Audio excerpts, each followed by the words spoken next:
മക്കളെ, നമുക്ക് ഒരുമിച്ച് ഈ പ്രാർത്ഥനാ ലൈനിൽ പങ്കുചേരാം. നമ്മുടെ ജീവിതത്തിന്റെ പല മേഖലകളുള്ളവരാണ്. ബാഹ്യമായും ആന്തരികമായും നമ്മെ വളർത്തുന്ന ആ ദൈവത്തിന്റെ വചനത്തിന്റെ മുമ്പിലാണ് നിൽക്കുന്നത്. വചനം ഒരു കണ്ണാടിയാണ്.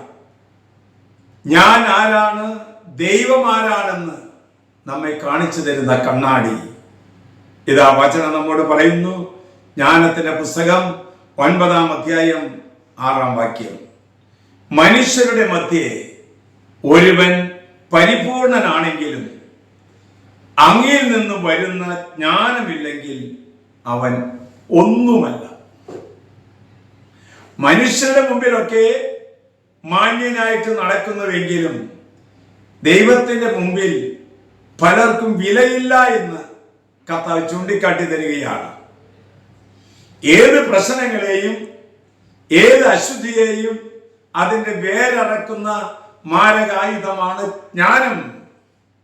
ആ ജ്ഞാനമുള്ള മനുഷ്യൻ ബാഹ്യ രൂപത്തിലല്ല നോക്കുന്നത്, ആന്തരികമായിരിക്കുന്ന രൂപത്തിലാണ് ദൈവം നമ്മെ നോക്കുന്നത്. നമ്മൾ ബാഹ്യമായി അത്ര മോടിയില്ല എങ്കിലും ആന്തരികമായി വിശുദ്ധിയുള്ളവരാണ്, നന്മയുള്ളവരാണ്, അഭിഷേകമുള്ളവരാണ്, സ്നേഹമുള്ളവരാണ്. അതുകൊണ്ട് ദൈവത്തിന്റെ സന്നിധിയിൽ നിന്നും നമ്മെ അകറ്റുന്ന തിന്മകളെ നമ്മിൽ നിന്ന് അകറ്റുമ്പോൾ ദൈവത്തിന്റെ ജ്ഞാനം നമ്മിലേക്ക് കടന്നു വരും. ദേഷ്യം, കോപം, വൈരാഗ്യം, പ്രതികാരം, വിദ്വേഷം, ജഡമോഹങ്ങൾ, അന്യദൈവാരാധന, മദ്യപാനം, ലഹരി വസ്തുക്കൾ ഇവയിൽ നിന്ന് വിടുതൽ പ്രാപിച്ചു കഴിയുമ്പോൾ ദൈവത്തിന്റെ ജ്ഞാനം നമ്മിലേക്ക് കടന്നു വരികയും ബാഹ്യ മനുഷ്യനെ പോലെ തന്നെ ആന്തരിക മനുഷ്യനും നന്മയുള്ളതും കൃപയുള്ളതും അനുഗ്രഹമുള്ളതുമായി തീരും.